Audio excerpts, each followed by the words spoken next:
Where the money at, dog? We'll bring it back. Don't worry where the money at. Right there. Tap it with Tax Shack. So we're here at the Vegan Mob, Vallejo, California. Yep. And yeah, got the deduction daddy, Goldie Gold. Toriano, we in the building, man. The Yeah. owner of the building. You hear you? The myth, the legend of the Vegan Mob. Let's get it. Tori, tell me like how this dream all started. I know nothing about the Vegan Mob. I'm new to the Bay Area idea of it. Give me like the history of it, your vision, your dream. Give me everything. I was in so before when I started off my dreams, it was always music, and so I was in the streets, dealing with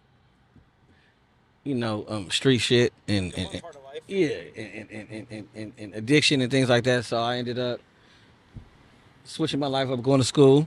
Okay. Yeah, and went to college in my early 30s. I wanted to go to grad school. I went to grad school. Like I proved I could do all this, shit, and went to grad school. And I figured that I just wanted to open a restaurant. So I left grad school, and that was 2018. The end of 2018, I wanted to open up a barbecue spot, but I wasn't eating no meat. So you were a vegan. Yeah, vegan. I was vegan. Yep. And my wife actually, she was doing it for the ethical reasons. Okay. So she was like, I was gonna do like healthy barbecue, but she was like, nah. She was like, I know you doing it for the health reasons, but I do it for the ethical reasons. And so I was like, well, you doing it for the ethical reasons, I'm doing it for the ethical reasons. So basically, we came up with a vegan mob, a vegan barbecue from that right there. She was like, you might as well do vegan barbecue. So I always wanted to open a restaurant store. Like I always wanted to be in the food business because I love to cook. Bro, what's the one boldest move, risky, higher investment that helped to take off and really skyrocket to what Vegan Mob is now? It wasn't even money. It was more about action. Getting the work in. I could tell you, I got offered a job 7 years ago, 80,000 a year, which has been the most money I've ever gotten, legitimately, and I said no. My stomach started to turn, and I realized, and I turned down that job, and I wouldn't do it. At that point, I was driving Uber and stuff, and so I turned that job down because I felt like I knew that Vegan Mob was gonna be it. The grand scheme, bigger picture. So yeah, that was a bold move for me to turn down money and to go ahead and jump into something that I've never done in my life. Yeah. Head first. Sometimes you got to bet on black. Bet on yourself. Yeah, definitely. So how did you spot the opportunities in your industry before everyone else does? And how did that become like a big payoff? Because like this is a very unique and like creative idea. How'd you spot the opportunity of it? I believe in the law of attraction. You know what I'm saying? So I wanna sit and say that I planned everything. Like I didn't. I just followed my passion. And it just took me this way, and I happened to jump in at the right time. Follow your gut, y'all. Follow your gut. All that becoming spider senses. Follow your gut. But don't get it wrong. I knew it was a great idea because I couldn't find no barbecue, no vegan barbecue, nothing like that. And I knew it was kind of hot, at the time. Everybody wanted to try to eat vegan and all that. So I knew it was gonna go crazy. Yeah. Yeah, I knew it was gonna go crazy. It's great food. Yeah, thank you, appreciate it. I got a question. What's a business myth in the game, in your industry, in this food industry, restaurant business, that drive you stupid? You be like, and how do you prove them wrong? The naysayers and the doubters.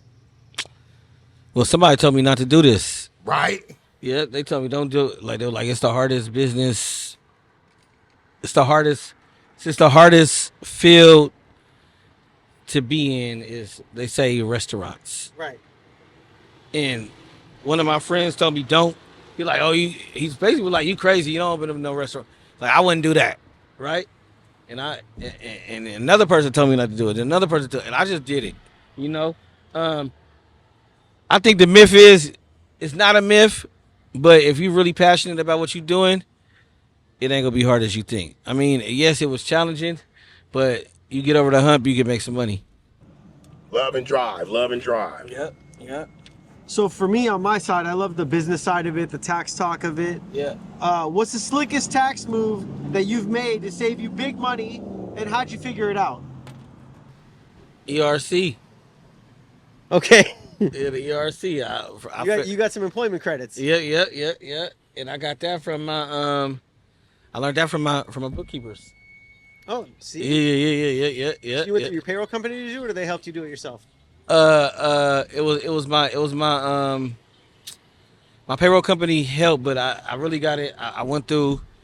Really, it was my Your accountant. my accountant. Yep, and plugged me up and got me some money. You have a good accountant. Let me tell you something. Yeah. Remember, you asked me about this a couple years ago. Yeah.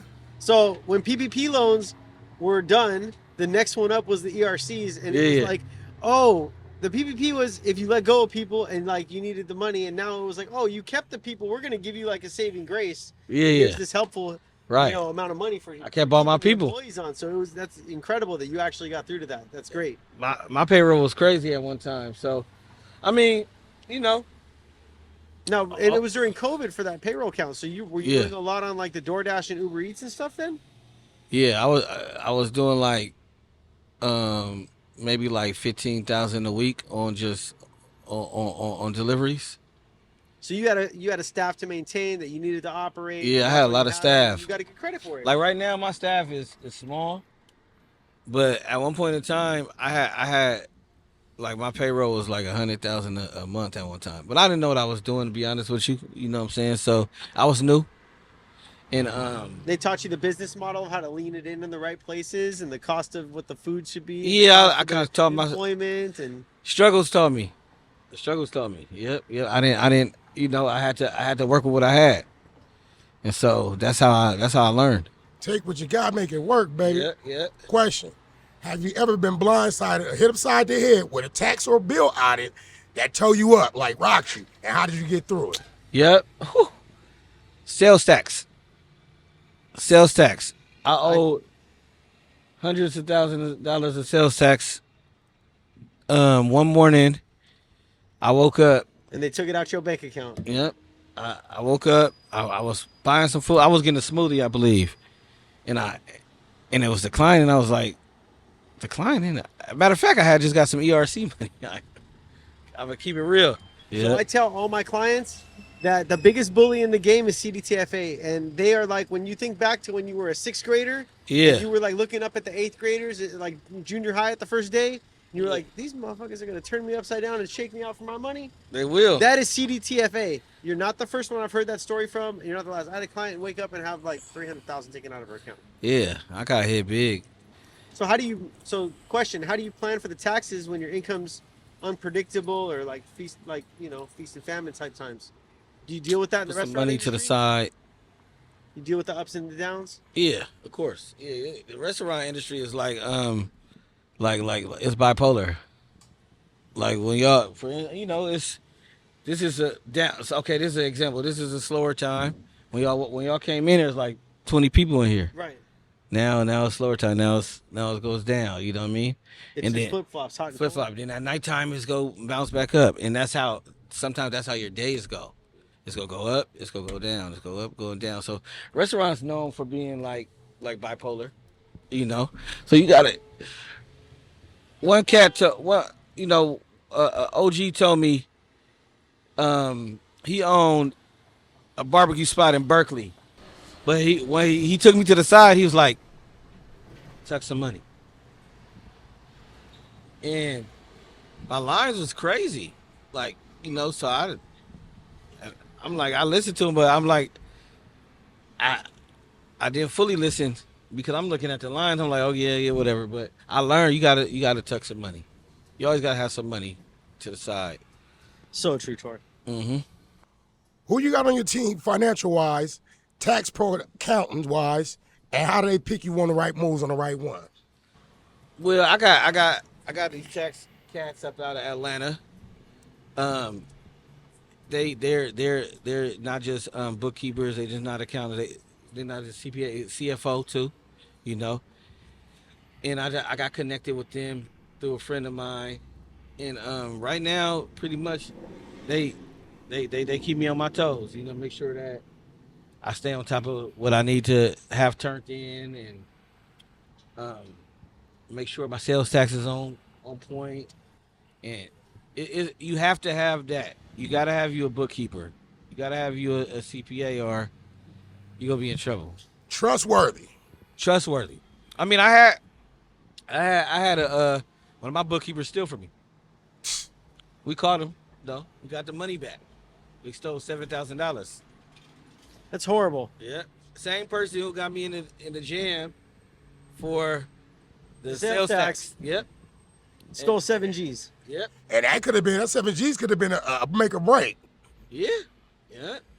And we got it back, and the dude was like, they asked me not to press charge. I wasn't gonna press charges anyway.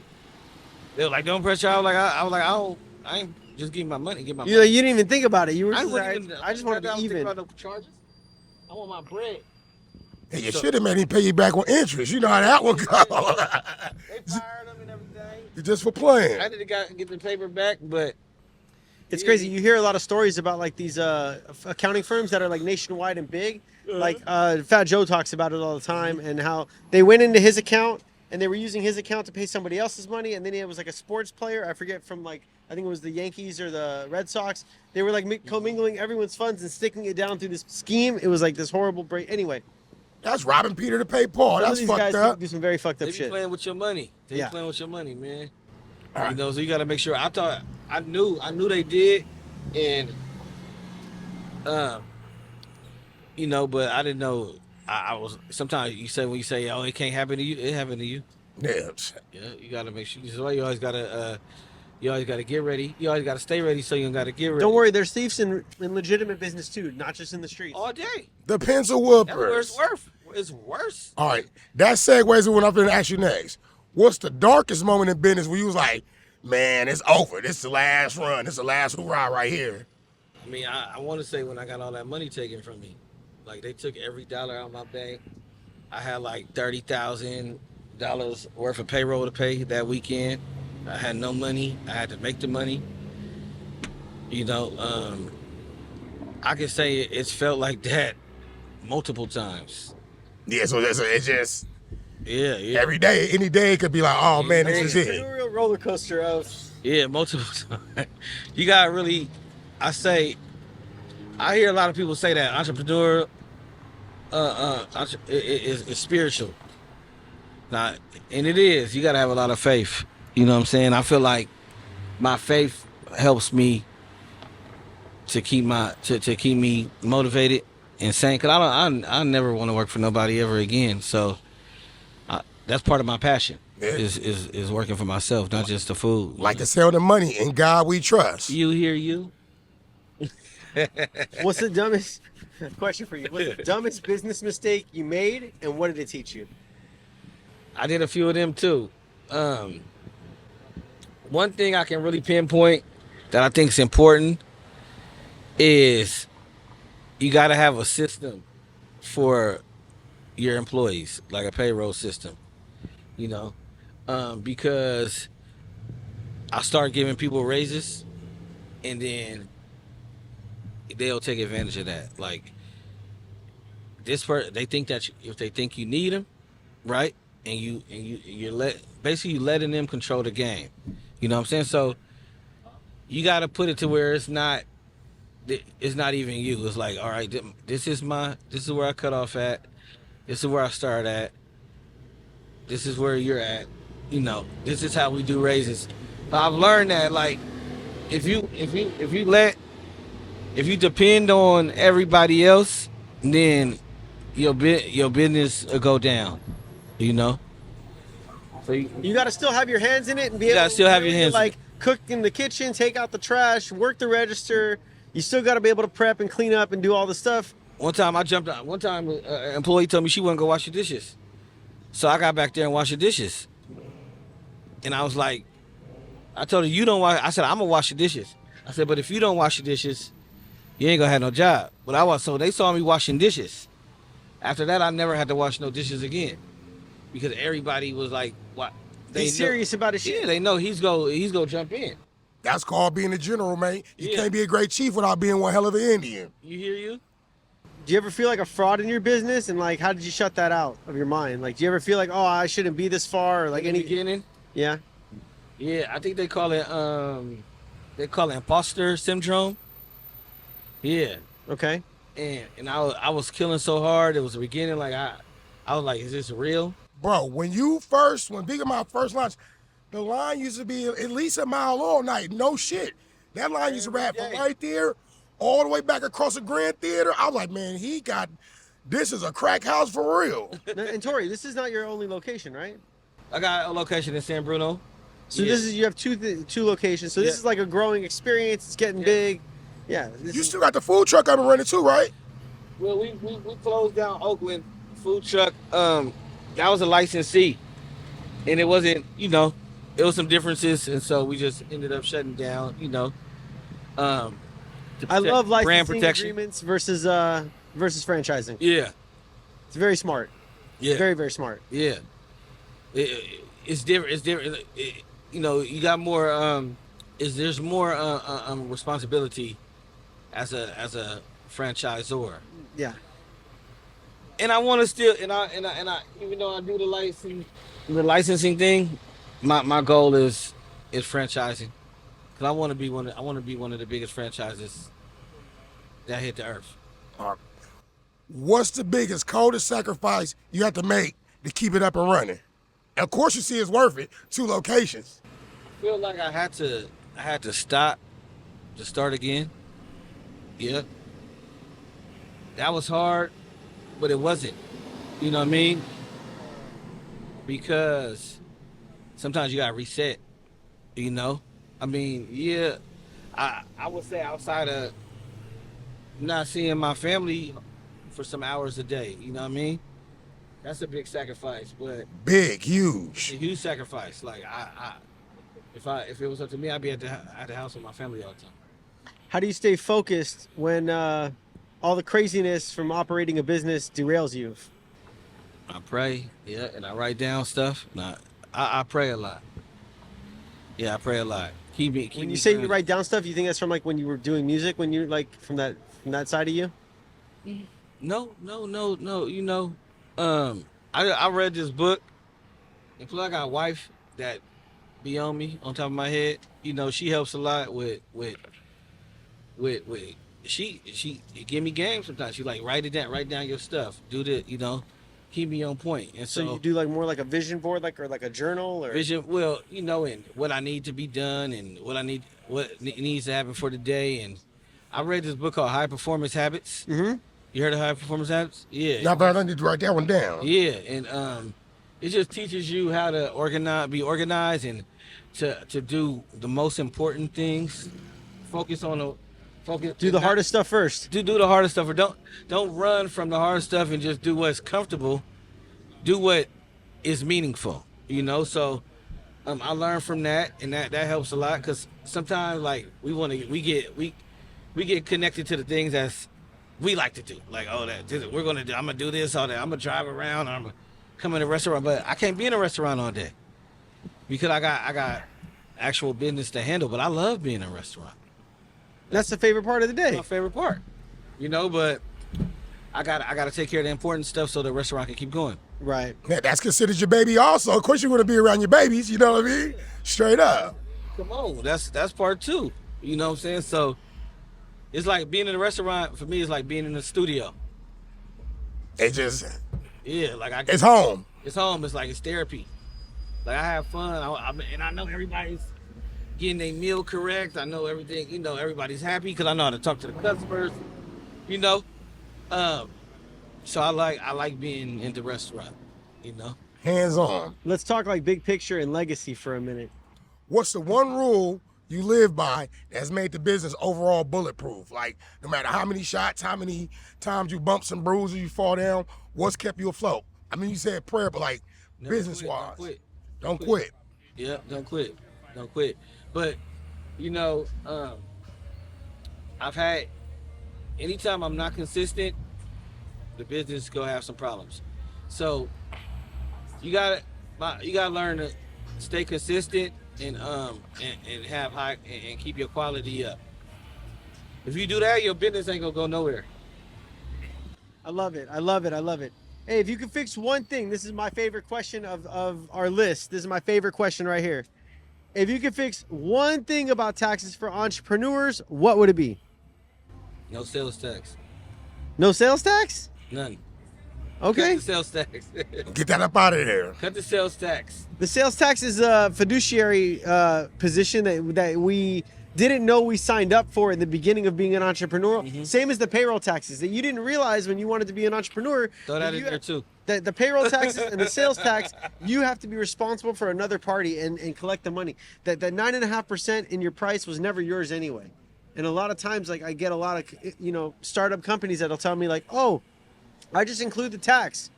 Why would you charge the tax and give a 10% discount? Right. Let them see what you're giving them. Exactly. And that's what I tell. That's what I tell them. Like sometimes they'll be like, "Oh yeah, well, 10% discount, and so it's gonna be $950. Or it's gonna be $1,000 because you're not gonna get charged $100 for the tax." Exactly. Right. So yeah. What's the end game and goal of the legacy that you're building with your business, Vegan My Brand? And we already see how you're making it happen, but let the people know, give them, you know what I mean, like your game plan. The end goal is to be everywhere like air. You know, the franchise to have Vegan Mob in multiple cities, all over the world, or in the biggest cities. You know, also it may be I may sell one day. You know, if I sell for 100 million. You heard it here first. 100 million for the vegan 100 mom. million, you know, so I can sit back and let my money work for me. That's really the game. End game is always just let my money work for me and let me hang out. Like I don't need to work all the time. What's the secret for your retirement plan setup? You have one? Yeah, I mean that is, you know, you guys always ask me, like the secret is to put money to the side, you know, but it really is to the retirement plan is to have this money just in the bank, you know, and money working for me. So my next lump sum of money, you know, when I get there, is going to a Fidelity account and Okay. let that make money for me each year. And you know, that's an easy way to make bread. You know, I want to learn some stocks too. I haven't learned yet, but I'll set you up with my guy. Don't worry. send me up, please do. Yeah, no, easy. My dude is the best. Takes care Please of me. do. I'm getting crazy return, and I'm not even supposed to talk about it, but I love it. They know a guy that know a guy. Matter of fact, we got a I guy. got a guy, so don't Oh yeah, worry. I'll hook please. you up. I'll plug you in. Yeah, that's what I want to do. Question is, what's the one tax habit that you swear by to keep the IRS off your back? I'm gonna put you on Shit, game real quick. I say to keep the motherfuckers paid. Yeah, give them their cut. Slide there to the side. That's it. Keep it Slide paid. there to the side. Check out Davo, DAVO, Oh, I know for sales Davo. tower. Yeah. Hook it up to your Clover or your Toast, They take whatever it. you use. Let them keep you on automatic and file it for you and keep you safe. That's what I'm gonna do. What's the one move the people that's watching right now can make today to grow their business or save on their taxes? What advice would you give them? Write-offs, tax write-offs, Document everything, Document write it all, everything. Write-offs. Just Don't use the cash, use the card. Let the bookkeeper ask you what it was for and write it all off. write it off. That's it. Like, put it in the business. I love it. That's I it. love it. But you know, the thing about that too is if you're looking for investors and you want, you know, and your numbers, your profit have to make sense because they want to see money coming in. So like They want to see ROI, they return want on to see you investment. run a return on investment. So if you got hella write-offs and the profit margin don't look that good, then you won't. It'll be hard, much more challenging to get investors. But if you're not worried about that, and you got a good profit margin, and you can make money, and you can expand off your own bag, you know, then shit, keep writing off. Like write off as much as you want to write off. But for me, like I'm trying to make sure that profit is looking healthy, you know. So I don't write off as much as I used to write off because I want them to see on paper what we're doing, so they can be like, okay, cool, yeah, we trust that. We go shoot you this. My free piece of advice today for you as the owner, remember your payroll is for everything personal. So your rent and your trip to Disneyland, run it through the payroll and don't write off all the bullshit. Payrolls. Okay, we own it. Got you. Sounds good. Good game, baby. Good game. Game. Good game. Well, thank you for everything, Tori. I want to hear all the plugs. What do we need to do if they want to get in touch with you? Where do we find you? Official Vegan Mob on Instagram, Vegan Mob on TikTok, Don Toriano the Great on Instagram, Vegan Mob on Twitter, all that. Holla at us. Pull up on us, baby. It's the mob. And the food good, goddammit. Food's good, Vegan Mob. We're all here. Appreciate you, baby. Appreciate you. Sir. Excellent, brother. Where the money at, dog? We'll bring it back. Don't worry where the money at. Right there. Tap it with Tax Shack. What where your money at?